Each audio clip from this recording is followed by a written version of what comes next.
Karthik, you are known in Bay Area as one of the most forward-looking CIOs.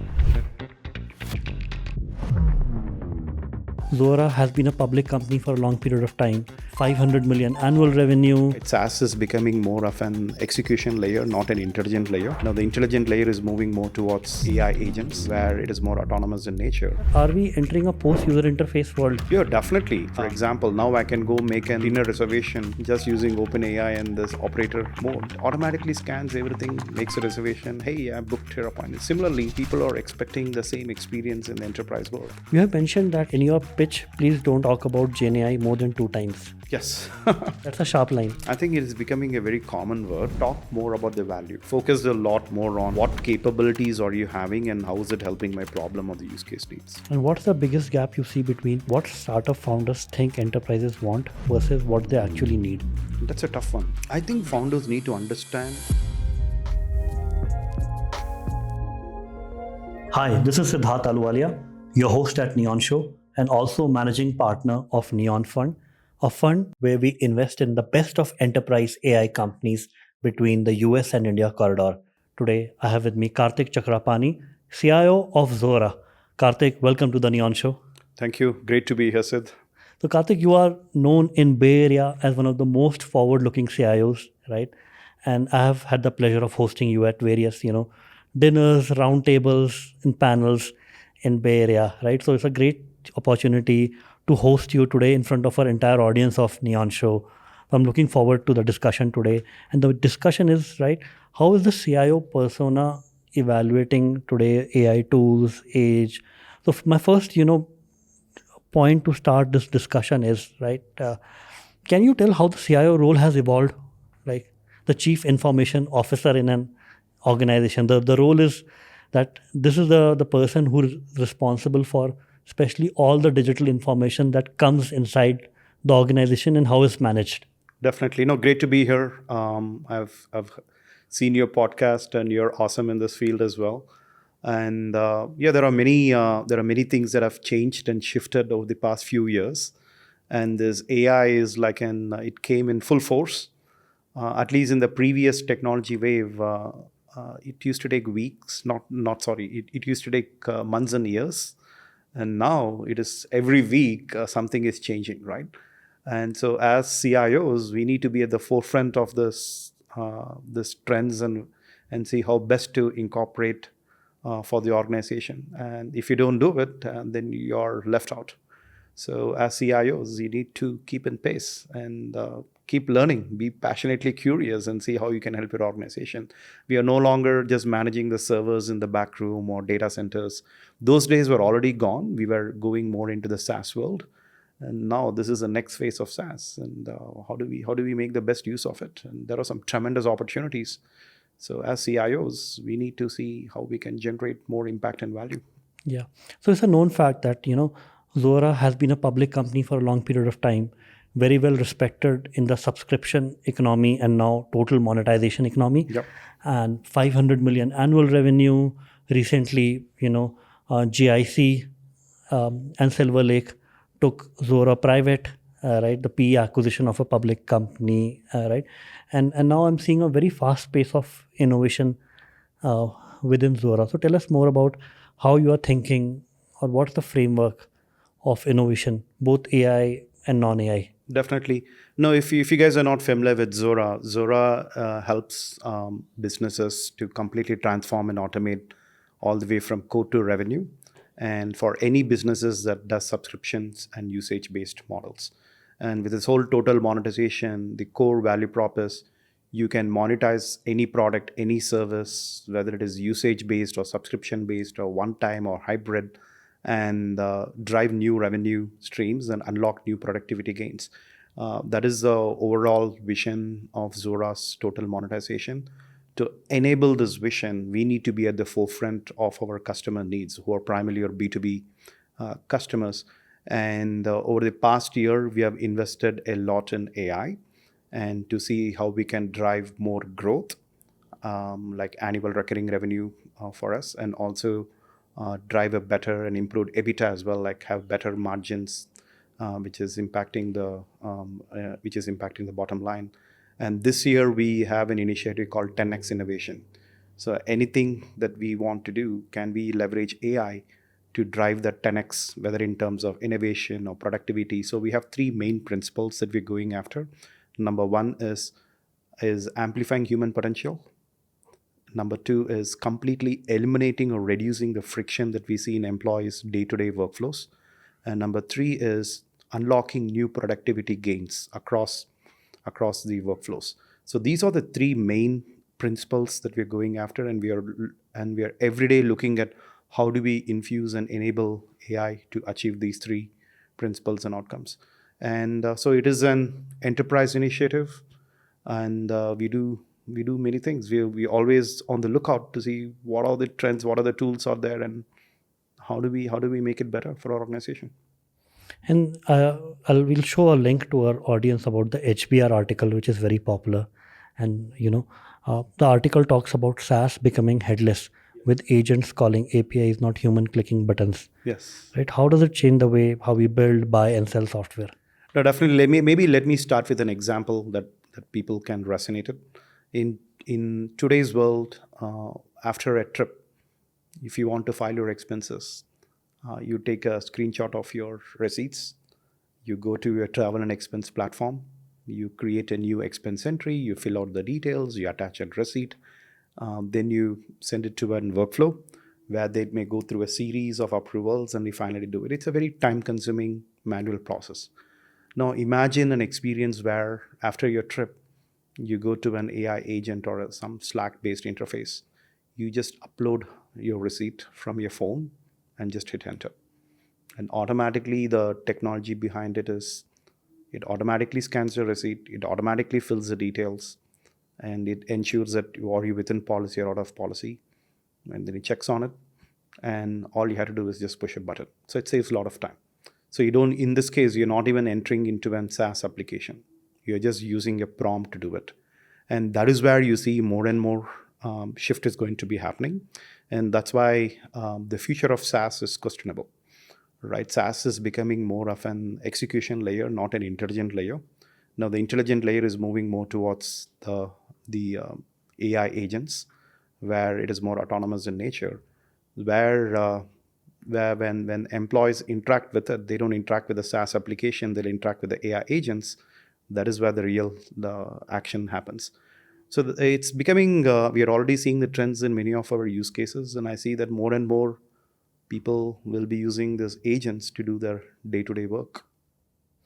So, the earlier workflows were that, you have to use different SaaS tools for every different use case.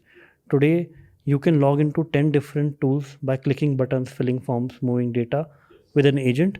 And many people are also imagining a post-user interface future where an agent talks to those 10 tools in the background, complete the same work via API commands without a user ever opening a screen. And so this means that are we entering a post-user interface world like we are used to for the last 40 years, a user interface world in software? Yeah, definitely. Because as more and more of us use ChatGPT for a day-to-day uses in our personal lives, it's kind of they're expecting the same kind of experience in the enterprise world as well, right? For example, now I can go make an dinner reservation just using OpenAI and this operator mode. Hey, scan me and make a reservation for a table of 2 for this particular need. It automatically scans everything. It goes to Yelp, it goes to Google, it goes to the reservation system and makes a reservation. Hey, I booked your appointment. Similarly, people are expecting the same experience in the enterprise world. I'll tell you a good example that we have been experimenting and taken to the next level is onboarding new employees. It's a very painful, time-consuming process because to onboard an employee efficiently, you need to go literally to 8 to 10 systems. So now we want to reimagine their entire experience. And hiring manager, hey, onboard this person X just through a prompt and just submit the request and let that AI agent figure out what systems to go into, what information to pull and what information to feed in. If it has to talk to other systems or other AI agents, let that primary agent do all its job and then come back, hey, your person X has been onboarded successfully, including getting the right laptops or getting the right benefits and getting access to the right applications. It's a very time consuming process. It takes a company almost like 2 to 3 weeks for that person to be fully set up. Just imagine giving the 3 weeks back to the employee on day one. That's an amplifying the potential and unlocking productivity right from day one. So that is how we are approaching things. We are looking at, I think if you go back to that HBR article, it's no longer like systems of workflows, it's systems of work. What does that person's work is and how do we make it better? So if you keep applying that same principle, I think you can do wonders. And if agents are the ones executing workflows across tools like finance, IT, HR, and operations, then what doesn't competitive edge of a company lies in? I believe the competitiveness lies is experience, whether it is customer facing tools or internal facing.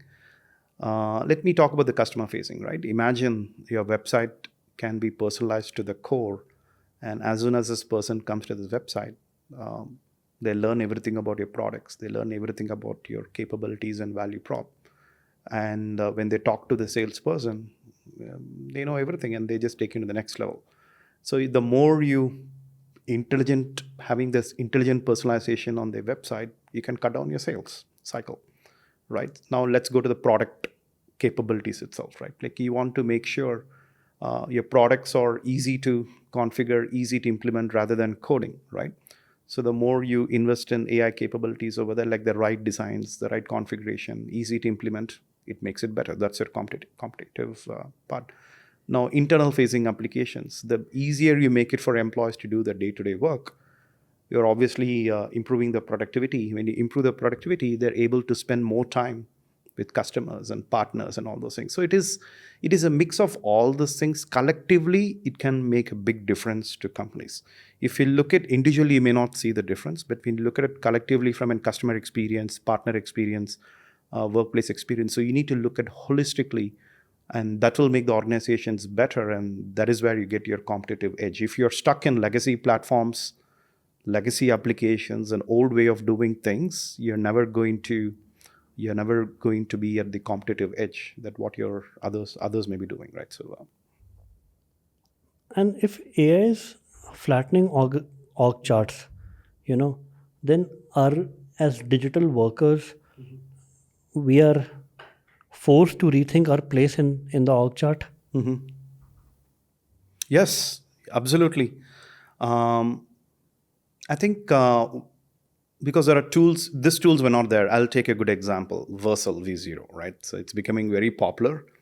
And can we expedite the product lifecycle, or can we expedite the software development lifecycle?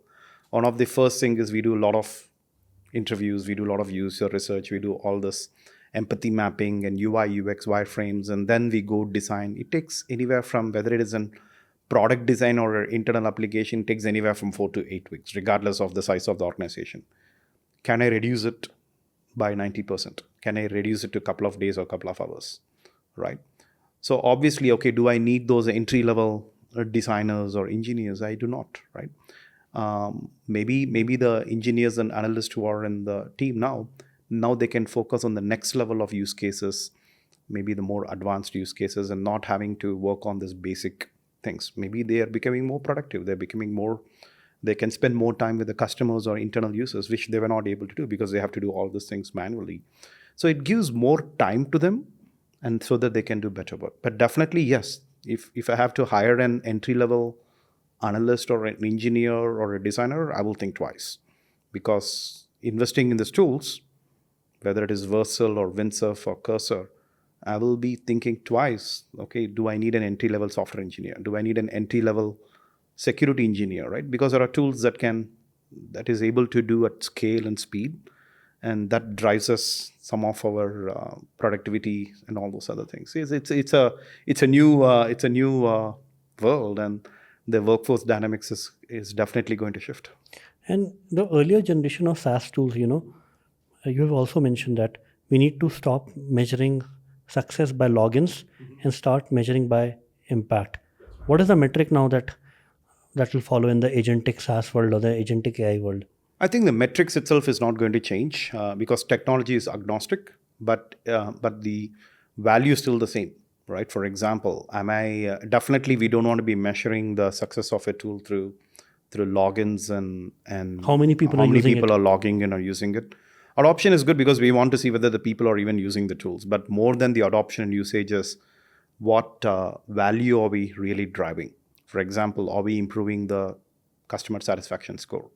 Are we increasing the NPS, right? Or are we increasing the productivity gain for a particular process?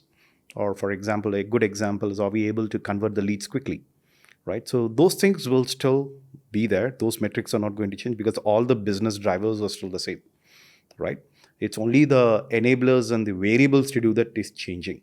So we should still focus on the actual value and the drivers rather than, hey, am I using this tool on a daily basis, right?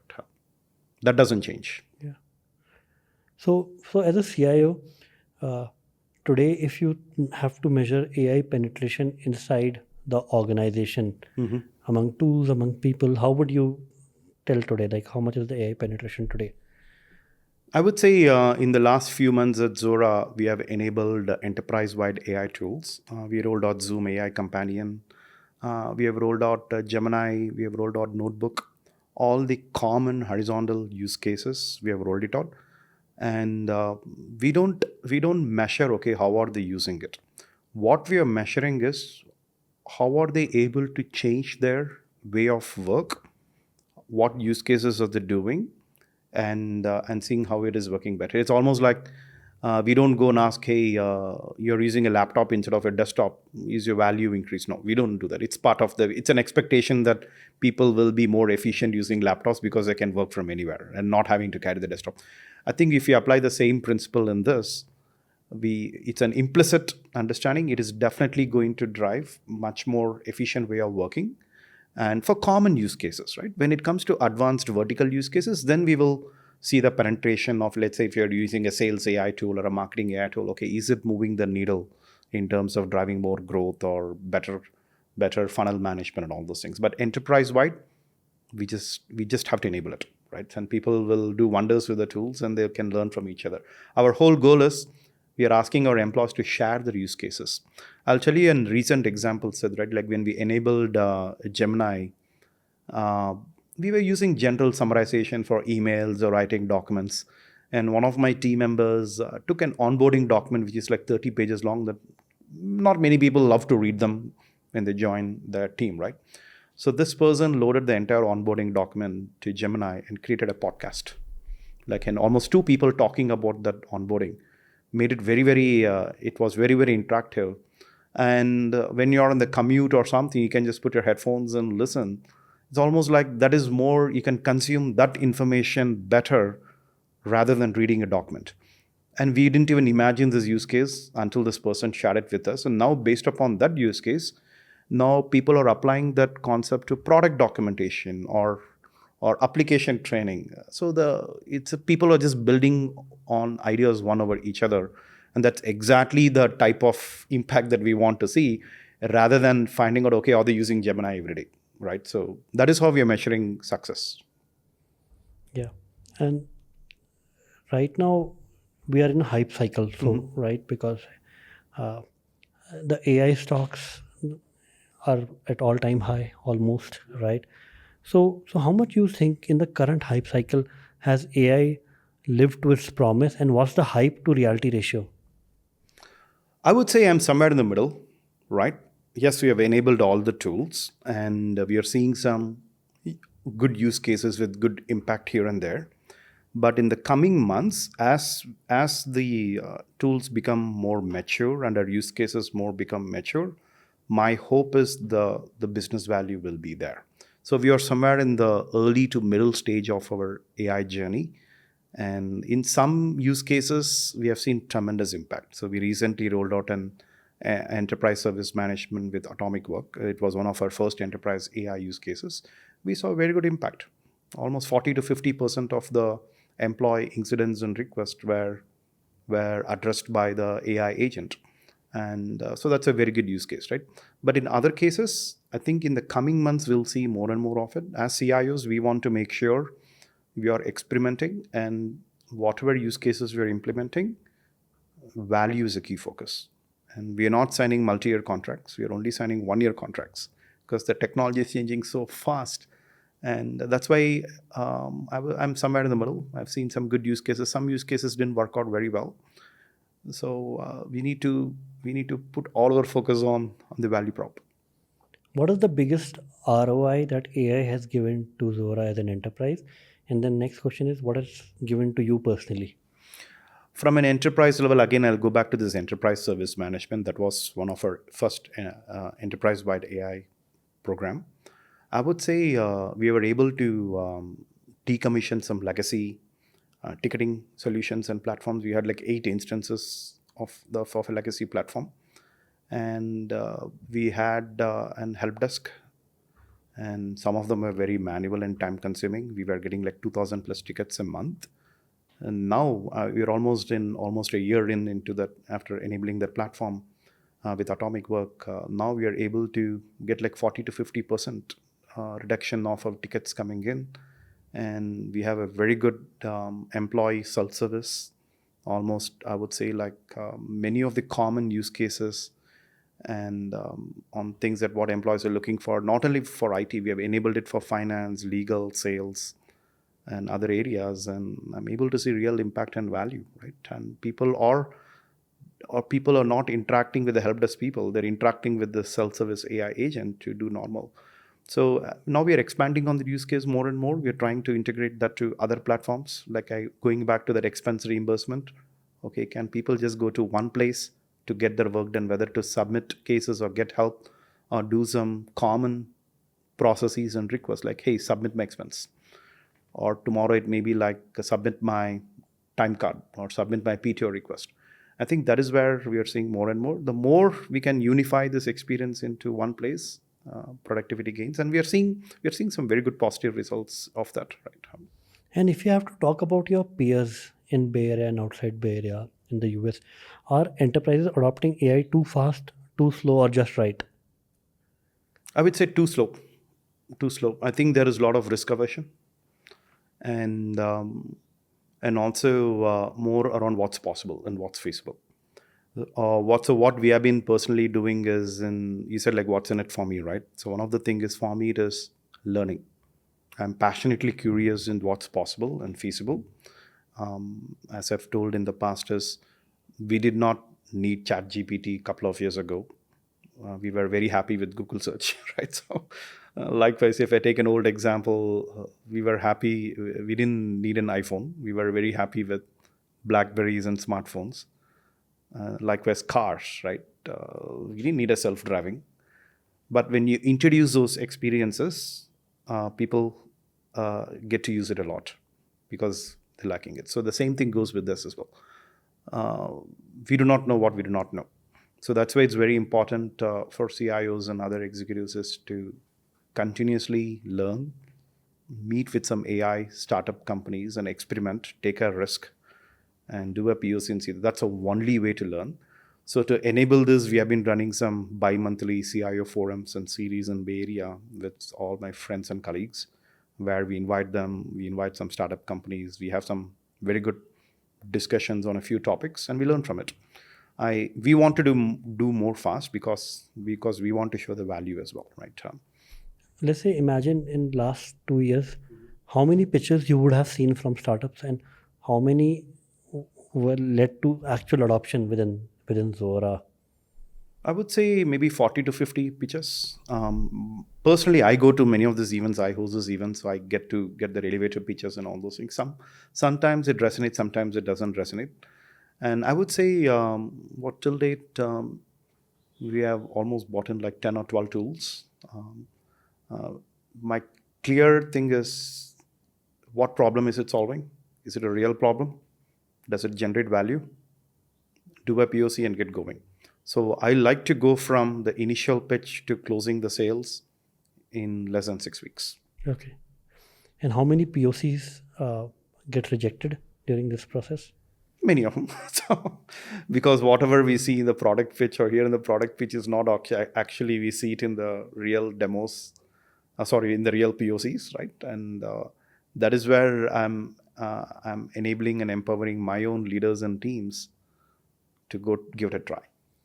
And what are the processes a startup has to go to, let's say at an enterprise like Zuora, to clear all the hurdles before they get finally deployed? Yeah, I would say we have instituted a 3-step process. Step one is use any tool in the market with some security guardrails. It's almost like giving them access to an Lego store. Hey, these are all the Legos that are available. These are all the things that you can build, but build it within this rules and boundaries. Don't go install a tool in our environment accessing production data, right? So you don't want to be doing that. And just experiment with any tools, right? And we have a cross-functional AI team in the company, and we review them on a regular basis. And the key exit step on this is a value. By doing this POC, was it able to solve a specific problem or a need? What value did it generate? And how was the experience working with the vendor? Right? Are they able to listen to your feedback? So we have some set of guidelines that we are given. So when it comes to step 2, we look at value prop, the business case, a typical traditional business case, and the AI tech being used, and is there any security? Did it clear all the security things and all those things? And then once the value is proven, and we look at the budget. Okay, this is something we want to invest in. Does it enable some of our key business drivers? Is it another 3 principles that I mentioned about? If it meets us, okay, let's go sign it up. And which are the various teams the startup interact with? Like, which are the various teams within Zuora a startup interacts with? Would it be a legal team, procurement team, the channel? Everyone. Until the step 2, it's primarily this cross-functional team and my team. Once we have given a go, hey, the business case is proven, then they go through the normal procurement and legal review, right? And that's typical in any software procurement, right? It's the same process. But we want to gather as much as information during this initial step so that we can fast track that legal and procurement cycle. You have mentioned that in previously that in your pitch, please don't talk about GenAI more than 2 times. Yes. That's a sharp line. Why is that? Yeah, I think it is becoming very. You walk into any conference, you walk into any event, or you go to any vendor pitches. Previously it was Gen AI a year ago. Now it is all Agentic AI. In the previous era, it was all digital transformation, innovation, and all those things. I think it is becoming a very common word. Sometimes the real value is going missing, right? So I tell this founders and whoever is coming and pitching, I give them some advice. Talk more about the value, because a year ago we were not very familiar with Agentic AI. I think people are not familiar what Agentic AI can do, right? You may want to do a subtle mention, hey, powered by this, but focus a lot more on what capabilities are you having and how is it helping my problem or the use case needs. And then you can talk about technology and all those other things, right? So, And let's say if a founder has to show the AI use case meaningfully without using the word AI, how do they do that? it's a value prop. As I said, taking the example as expense reimbursement, right? You can just talk through the experience. You can talk about the value and what capabilities are you enabling to make it better. And if the question comes, how are you doing it? Then you talk about, hey, we have this Agentic AI, we have this LLM models and all those other things, right? And if a company is starting fresh today and building a stack for the future, how should they think about AI native integration? Where do they even begin? Yeah. I think the companies who are establishing in this current era are very fortunate compared to the companies who have been there for 10 years or more than that, even enterprise companies, right? Because like how cloud companies, when they started, it was all about cloud first, modular architecture first, API first. Where before that, the legacy companies didn't have that option. Because there were companies who had the legacy platforms and they built cloud on the top. And that didn't work very well. People who started cloud first, they were very successful. The same thing is happening in AI. If you have heard about this term about the bolt-on AI versus built-in AI, established cloud companies are trying to build AI due to their architecture and complexities. And if they have to produce some AI product features in the market, either they have to rip apart or they have to put AI on the top. So they're doing the latter part more so that they can show the value. Whereas the newer AI companies focus more on AI first, right? Build AI at every part of the architecture stack. It is not just the end user layer, all the way from application integrations or experience or even databases and everything. It's almost like AI is infused at every part of your architecture stack, and whoever does it the right way, they are the winners. And uh, Zora today is a 1,600 people company.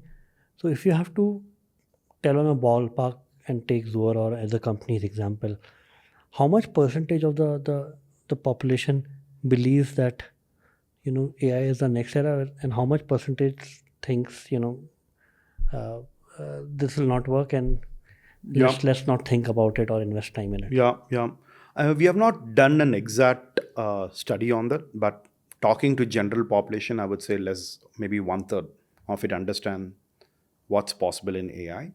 So this is a very common problem, right? One of my colleagues mentioned about this, something called markets law, where where technology is exponentially going on one side, like in y-axis, and organization change is on the x-axis and is going almost flatline.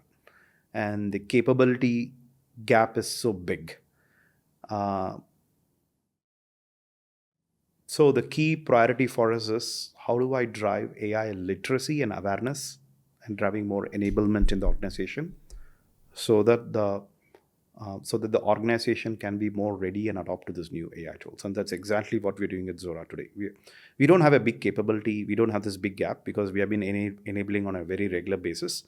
So in the next 3 months, our goal is to drive more awareness on what's possible, what's feasible, and experiment them. We're planning to do something called promptathon. Like, Oh, hey, you wow. have all these tools. What is the one or two use cases in your day-to-day work that you want to make it better? And with these tools, what can you do? So we are launching the promptathon later this month, and then come in August, we are going to do a Shark Tank style. The individuals or teams can come and present to this AI team and show what's there. And we are going to have some AI startups in that event as well, and make it. I think that's the only way for us to drive awareness and literacy, build on each other's ideas. And coming on to the role of a CIO, what's the common myth about the CIO role that you like to bust? Common The CI role has changed a lot over the years. The common thing is perception is, say, we are only focused on building applications or managing network and security and infrastructure, which is something that every CIO needs to be doing. I think in this current era is CIOs can be your advisors, almost like think them as a business transformation advisors. The CIOs are equipped with good domain knowledge what the business does, and with their knowledge in technology and tools and AI trends, they can provide more recommendations how to do that particular business outcomes much better and enable new capabilities. I think that's something that we need to work hard as CIOs and work with our business partners and gain that trust from them. Okay, we can meet with this team and they'll help us to solve the problems, And how rather much than just, hey, we give them a design requirements, they'll implement. and how much of your role is external facing versus internal facing? External facing is two parts. I do meet with our customers as executive sponsor. So because I want to learn their business from wearing the Zora citizen hat. And external facing is also meeting with other CIOs, other C-level executives, meeting with startups and founders, learn from them. And I would say almost like one third of my time is external facing, and then the 2/3 is internal, helping our own business teams to see how we can make their lives better. And usually, what you have seen in Bay Area, if a business teams come with ideas or tools internally, how many times do they get shot down by the CIO? Hey, this is not part of the roadmap. We can't use this. It used to be that case, and what we have realized in Zora is embrace them, because my team may not be the only team who will know everything. So that's why we have instituted this AI team, where we have a representation from every business, and we meet on a regular basis. As we go through this 3-step process, it's open. If you see any good tool, if there is a use case, just work with the team, and if it meets all the criteria, we'll go with it. We don't want to block them. We want to embrace it. What's the most underrated tool or productivity hack you use as a technology leader? I use GPT a lot. I think I've become a better prompt engineer.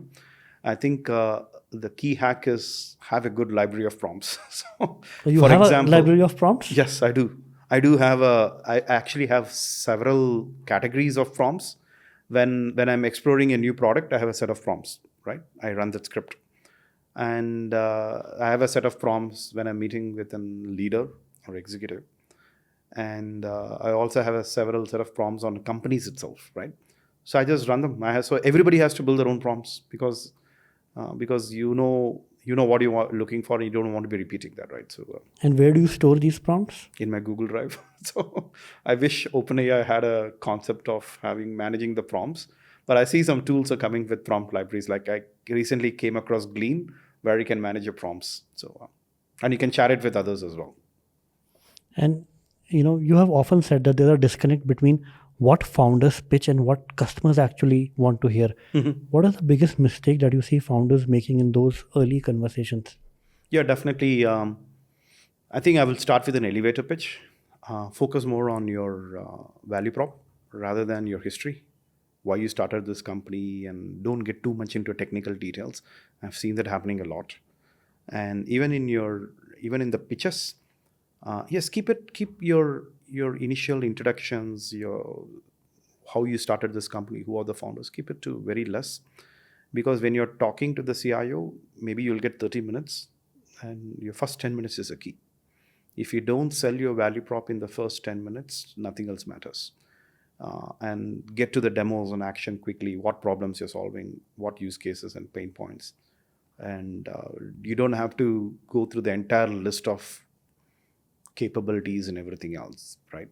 Especially if you're pitching to CIOs. If you're pitching to the next level, you may go in detail and all those things.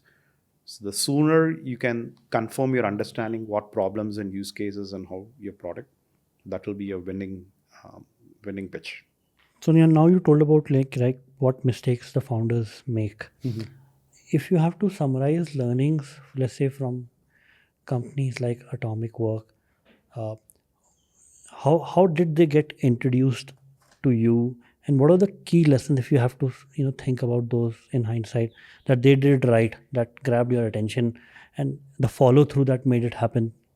Yeah, definitely. So I met Vijay and the founders at an CIO event. Maybe it was a dinner event hosted by one of the VC companies. And I would say I was like 6 or 7 months into the role. And I already knew what the pain points I was seeing in my company. As I said, we had like 2,000 plus tickets coming in every day, every month. And experience was very bad for our own agents and for employees. And this was a top pain point that they shared in my initial 90 days. And the team was not able to make the necessary changes with the existing platforms. And we were not able to scale, right? And that's when I met with Atomic Work. We had a brief connect during the dinner event. And after that, I had a follow-up session with Vijay. And I told Vijay, you know what, let me share my vision first, the workplace experience. Obviously, I would have gone through the website and everything else. And when I shared the workplace experience vision, what I want to do for Zuora, what resonated with Vijay and team is it was exactly their product vision and strategy. So the mental models aligned very, very well. And I had a pain point, I had a need, and he had a solution. That's how it worked, right? And then so I did some sessions with them to understand their product and everything else. And when they came and met with my team, the focus was more on solving those pain points and challenges, and rather than just going through the list of capabilities of the technology stack. I think that resonated very, very well. And also we instituted a month-long POC, because we do see something on the demos and sessions, but we do not know how Atomic Work is and everything else. So the POC was a great success because that gave us an experience, not only experience with the product, but also the interaction with the product team itself. How are they interacting? Are they taking our feedback? So we had a set of criteria that we always evaluate whenever we bring in a solution, whether it's SaaS or an AI solution. And what is their experience like? What is their vision? And how fast are they scaling? And are they enabling new features on a regular basis? So we looked at all these aspects. So it checked off all those boxes, and that was our initial win. Okay, we can sign up with this vendor and take it forward. And from the date we signed and we went live, it was less than 3 months. Right, we started with IT. So what went right is definitely they understood our needs and pains, and they had a solution to solve for it, and they know exactly how to get that done right. So what I can summarize and I can hear from you is the founder understood the pain really well, and in every meeting with throughout the different, they would have met like 20 leaders within the organization. That's right, definitely, yeah. Yeah, so they would reiterate the pain. That's right. They reiterate the pitch, yeah. Rather than like most founders just uh, blindly put down all the features at every meeting. Yeah. I think when we did the POC, when we were sharing with our own end users, we showed in the lens of Zuora, not in the lens of atomic work. Okay, what's in it for me? Show me the day in the life of an agent. Show in the life of an Zuora employee. So people were seeing it from Zuora lens. That was a key, I would say, a key win. So Yeah. And how did they navigate the security, compliance, and legal structure at Zora? fortunately, atomic work, those guys, some of the founders were experts in the field. At the time, we didn't have this AI governance model because we were just starting this, right? But one thing they highlighted right in the beginning of the pitch is I think the security expertise. It was not like in security was an afterthought for them. The security was right in the foundation model, right? So and that gave us some confidence. Okay, we don't have to ask all these things on security because they're already certified with all this. They had all the certifications, and also their other founders and leaders came. Many of them came from security backgrounds, so that gave us some confidence. So you're saying, if I have to read between the lines, the team has to show the strength in security and governance for an enterprise to take a bet. Absolutely. Especially given in the AI era, security is not an afterthought, right? It has to align with the zero trust principles for an enterprise. And going back to the soft skills needed to sell better, especially for technical founders, what are the underrated skills that you think can completely change how a founder sells? Listen more. Talk less, listen more. Because I've seen some founders coming in pitching where they speak almost 90% of the time. And even though they may have the team, the founder speaks almost most of the time. I've seen some founders taking the first 20 minutes of the session just talking about their personal journey and history and technology. And we see that their passion, why they started the company, and talking about the product itself, right? Yes, it's interesting, and you may want to cut short that. And your goal is to listen more of your customers' needs. That is a key thing. When I see founders or the leaders taking most of the time, then I thought, okay, they're not listening enough. And if you have to tell a trait, like listen more is one, pain point is another, that focus on the pain point rather than sell your product or features, right? The third is build a credible team. That's right. What I can summarize. What makes you give a founder, give the first meeting list? Because you might receive like 100 emails in a month, or I don't know, more than that, right? How many emails do you respond to for a meeting? Yeah, it depends. For example, I'm more of an outbound guy because I see companies, founders in the events and all those things. So I have an initial point of view and observation based upon the initial interaction. I go check their website, so I forward it to my team, right? When I get an inbound, if it comes from a trusted friend in my ecosystem, let's say it comes from a fellow CIO, or if it comes from one of my leaders in the team, I take a look. But because I don't have time to go through all the inbound emails coming through. So that is the way how I operate, right? The other thing is either the first session is with me or the first session can be with my team. So when it is with me, I would expect the founders to know everything about Zuora, our pain points, our challenges, and solution. They shouldn't come and ask, okay, what is your pain point, Karthik? And how do they do the research? They have to do the research now with all the AI tools out in the field. I think they have the founders have enough information, or they can even talk to my team as well. They can do some basic discovery, right? They can do some basic discovery and get to know about it, right? Because then how would you get the time with the leaders, right? So you need to do your basic research. Don't come to the CIO meeting and ask, hey, what is your pain point? What is your challenge? You should come with something, hey, this is our understanding. And that makes it better because you're only going to get 30 minutes, right? But let's say I today go on as a founder, put myself in a founder shoes. I go on website of Zuora. I go in when Zuora was public filings of Zuora, and put it in a Claude or a Chat GPT, right? There is it can never tell me about the internal pain points. What is the organization struggling with, especially in terms of tools? Yeah. No, very, very true. That's why you need to talk to the people in the team. What I'm telling is when you come in front of the CIO or the other CXOs in the organization, when you come, you would have already taken the steps to meet with the team, right? For example, let's say you connect with the CIO with an email or phone. I may tell, hey, you know what? Go talk to my team, right? I'm not going to have them blindly come and understand because some of the information may be proprietary. So most of the cases, I would have directed them to my team. Hey, go talk to my team, and then my team would be connecting with them, having 1 or 2 sessions with the business counterparts, and they should have done enough research using that information and also some public information as well, right?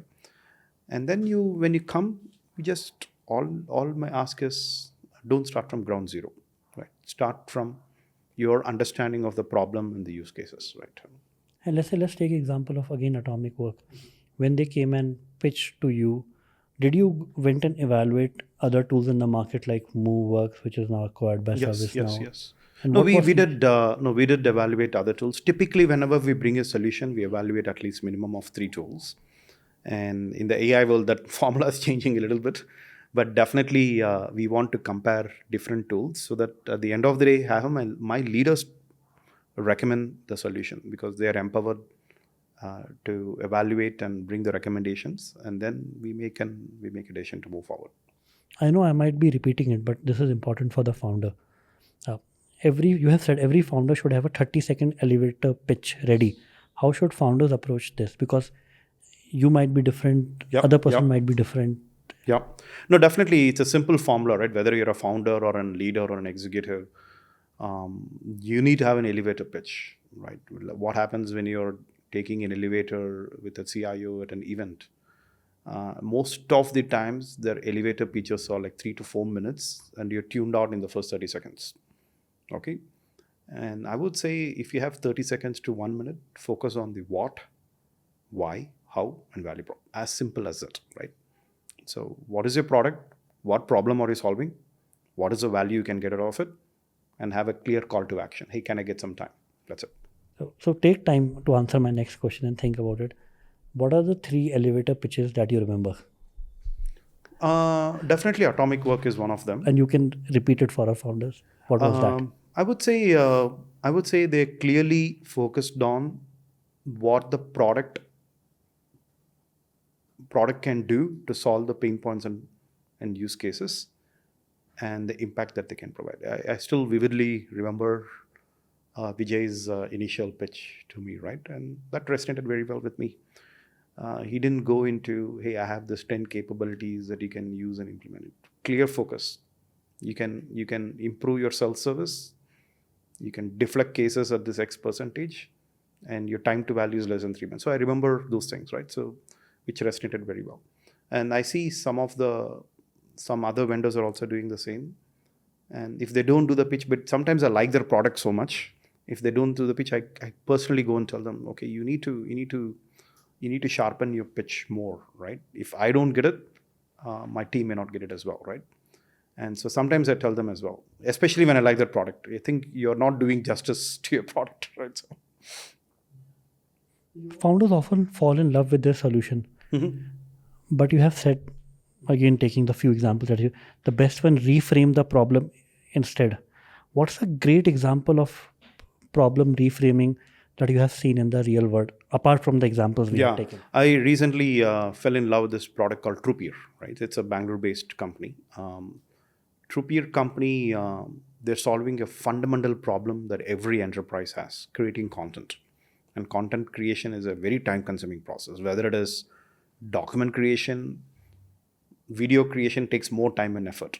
Typically, what does a team do? Like, for example, if you're creating enablement materials or training materials, you need to screen record it, then you need to go through the various iterations, and then you do a polish video. It may take anywhere from 4 to 5 hours or even longer than that. So Troopier is a company that came in their first pitch. I can help you accelerate on your life cycle to create high quality videos in any language in a very short amount of time. I didn't believe it in the first. Okay, show me, right? And they literally took one recording of mine and they created the video and right in front of me. And that was a very powerful one. That was number one. Number two is I immediately connected them with one of the. We have a channel, Slack channel, that whenever we see some new tools we post it. And one of the first hand raisers was the training team, the Zuora University team. Hey, this sounds very interesting. Let me give it a try. And they only tried the tool for a day. Second day, they said, Karthik, we love this tool because this one solves a fundamental problem for us. It takes 4 to 5 hours for me to get a polished video for one language. We operate in like across the world. Like imagine doing it in 15 different languages and all. It's not easy. So their pitch was pretty solid, and people resonated, and we went from there. It was pretty quick sales cycle. So. And now coming, to part where, how to build enterprise software for startups, right? When founders pitch to you, what is one slide that instantly tells you they don't understand enterprise buying cycle? Time to value. Time to value is one thing they don't.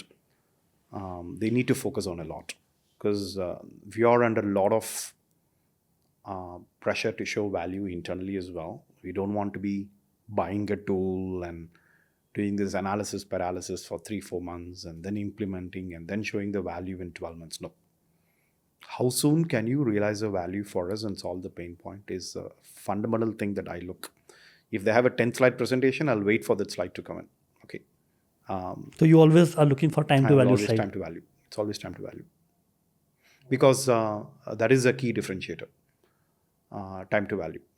Right. If they are not, I don't care whether it is 1 month or 3 months, but if they cannot articulate time to value, it's going to be very difficult. Like for example, in case of atomic work, they told you the time to value is 3 months, but they'll reduce the number of tickets by 50%. Exactly, yeah. So that is value itself. Okay, we have already know by experimenting the POC, if I implement atomic work, my cases will go down by 50% and the employee engagement will go by X percentage. But if they have come and told me, hey, it would have taken 1 year or 1.5 years, okay, that's not going to work out for me. But they say I can do these plus the time to value to realize this is 3 months. That is very important. So time is a very essential element. And what's the biggest gap you see between what startup founders think enterprises want versus what they actually need? That's a tough one. I think founders need to understand how enterprises work, right? For example, I recently came across a tool called Linen Cloud. They are focused on sales performance management. They know exactly how enterprises run sales performance, like things like territory management, compensation, incentives. They know exactly how enterprises work. I'm not talking like how startups work. Enterprise workflows and processes are different from startup companies. They know exactly the challenges, they know exactly the pain points. For example, if we introduce a new product or if the territory changes or if a salesperson changes, you know exactly what happens. So when they brought the solution to us, they were able to talk in enterprise language, scale, speed, all the business process changes and all those other things. So if you have to sell to the enterprise, you need to know the enterprise language and enterprise way of working. And what's the biggest misconception have that early stage SaaS founders have about enterprises? Not knowing enough, I would say. The common problems and challenges, they may have underestimated it, right? I've seen it with some. I'm okay with some of them, but okay, because some of the vendors are like thought partners for us, an extension of my team. But they should not underestimate the change management, the enablement. Because a good example is a startup vendor may release features every week or every day or every hour, but enterprises cannot consume it at the same scale and speed because you need to do change management, you need to do quality testing. So sometimes they have underestimated the effort. And what happens when there is a gap, right? You may have like a year worth of features that enterprises would have just adopted the first release of it. You don't want to be too far from it, right? So you need to align to that. Otherwise, they are not adopting your new features and capabilities. So that is I would say that that is a big gap. So to summarize this, what can help startup founders is if they bring things in their pitch when they go into details like change management and start using these terminologies, right? Then enterprises would think these guys know what I'm going through. Exactly, yeah. It's not only talking about it. How are you enabling it? For example, do you have an automated testing? Do you have an automated training? Can we give 30-second sound bites when they see the new features in your tool? So you need to incorporate all those principles in your product as well. Don't assume that enterprises will consume all your features and release to production. You have to make it easy for enterprises. Which are the recent products, apart from which we have not discussed, that you have seen the fastest growth within enterprises? Fastest growth within an enterprise. I would say, let me take an established company, Zoom. We are customers of each other. We rolled out Zoom AI Companion, right? We did only one enablement session, maybe couple of enablement sessions, and that was received very well. And they kept on releasing new features and capabilities that we were able to consume in a much better way, right? I think that was a very that whole Zoom AI Companion was received so well because we all use Zoom day in day out, so the enablement was very easy. The other fast growing was Navan, our new travel and expense solution. We did only a few enablement sessions because the product was, experience wise, it was very self driven, right? And we rolled out the entire product in less than 4 months globally. Across all our 17 regions, we rolled it out, right? And their features and capabilities come at a rapid pace and we're able to consume it and adopt it, right?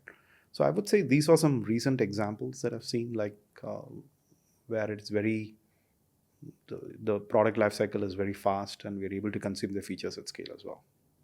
And thereby that's why you see the word of mouth or the way these companies are growing is extreme. Absolutely. I would say the PLG motion is what I'm learning a lot as well. I would say that founders who are like PLG motion, hats off to them because they really cracked the code. But what is required for a product-led growth motion, the PLG motion? Product-led growth is again going back to pain point. If you have a solid, if you have a solid capability that solves the key pain points and needs, that is a nagging problem in enterprises. If you have cracked the code, you don't even need a sales team. So I've seen that with, again, I'm going back to TruePeer as an example. I don't think they have even sales team. It's purely product-led, word of mouth. A good example is when we did this POC, our initial one is, hey, let's do it with 1 or 2 teams, 35 licenses. And at the end of the POC, the demand has doubled, right? It's because word of mouth, even within my own organization, hey, can I also use it? I heard good things about it. Can I also try it? So they didn't even have to come and cross-sell within our functional teams. It was just organically people with word of mouth. Now the license count has doubled. So. And according to you, how will the next wave of SaaS companies or AI companies differentiate themselves on customer success and lifecycle management? Customer success and lifecycle management? No, customer success is always very, very important. We are a SaaS company as well, so we also focus a lot on post sales and customer success. And every company, whether you're a SaaS company or AI company, you should don't stop at the sales. Your key value add is post sales, because I would doubt whether companies will be signing multi-year contracts with startups and AI companies. Typically, I've seen 1 year, because I've instituted a principle like I'm only signing for 1 year unless it's an established company, right? So your only way to get the contract renewed is your post-sales customer success. How are you enabling the experiences? Are you helping the teams to drive that value prop? So if you don't have a very good post-sales, you need to invest in that post-sales motion, right? And now you're a Chennai boy, right? Who moved later to Bay Area. What are the differences you see between these three ecosystems? Specifically talking from an enterprise point of view or a startup point of view, Bay Area, Bangalore, and Chennai. Yeah. The reason I'm in Bangalore, I wanted to spend a full week in Bangalore, work from here, is meet with all these AI startups and founders who we have met in the prior settings and get to know them more, get to understand the product better, and same things, passionately curious, so that I can take it back, right? And in Bay Area, I think the vibes are there. Every week we have 1 or 2 events, and I see that I can gain more knowledge being here this week, because I'm able to actually talk to the product leaders and the engineers, which I don't get access to in the Bay Area, right? And because Bay Area, typically the founders or the sales leaders, that is who I meet with. But coming here, I get to learn more. That's a difference. It's a difference. I think most of the AI startups is 8 out of 10 are from here or Chennai, right? So you still see that, like yeah. Even though they may have a base in US, headquartered in US, I would say 80% of the mindset is over here. That's why this week when I'm meeting with the founders, I'm planning to spend 2 or 3 hours, right? Get into detail and understand why the technology, how have they come with this model? Because as I said, I'm passionately curious. If I can learn a few things where I can incorporate for my own landscape, that is good, right? So, but I don't get a chance to meet with them unless it's a Zoom call, right? Yeah. So you are really saying that Bangalore is powering the operating system for all the AI startups in Bay Area? Both Bangalore and Chennai, yeah. Any company that I come across is they have either the engineering team or the product team in either of these 2 cities, right? So, wow. And this is for only Indian founders or non-Indian founders also? Even non-Indian founders as well. They have a base. They have the engineering team, development team here as well. And why do you think it's that? I think the talent, access to talent, maybe the economic factors as well. And you can hire more engineers to drive more scale and speed. And I do see some companies, they do have the development teams in US as well, but predominantly I'm seeing most of them have their the core base over here.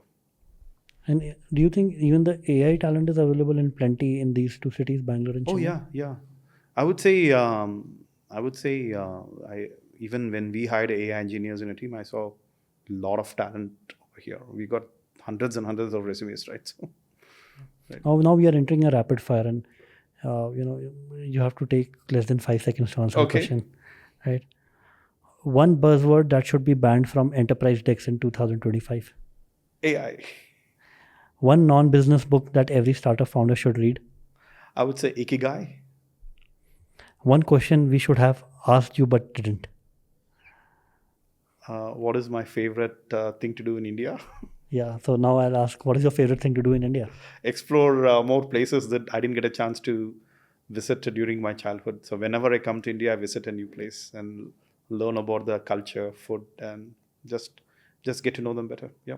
Thank you so much, Karthik. It's been a pleasure recording this podcast with you, learning from you, and especially learning from a CIO's hat. What should a startup focus on? It's been an incredible conversation. No, thank you, Sid. It was a great opportunity. Best wishes as you continue and scale on your portfolio as well. Thank you. Thank you, Karthik. Thank you.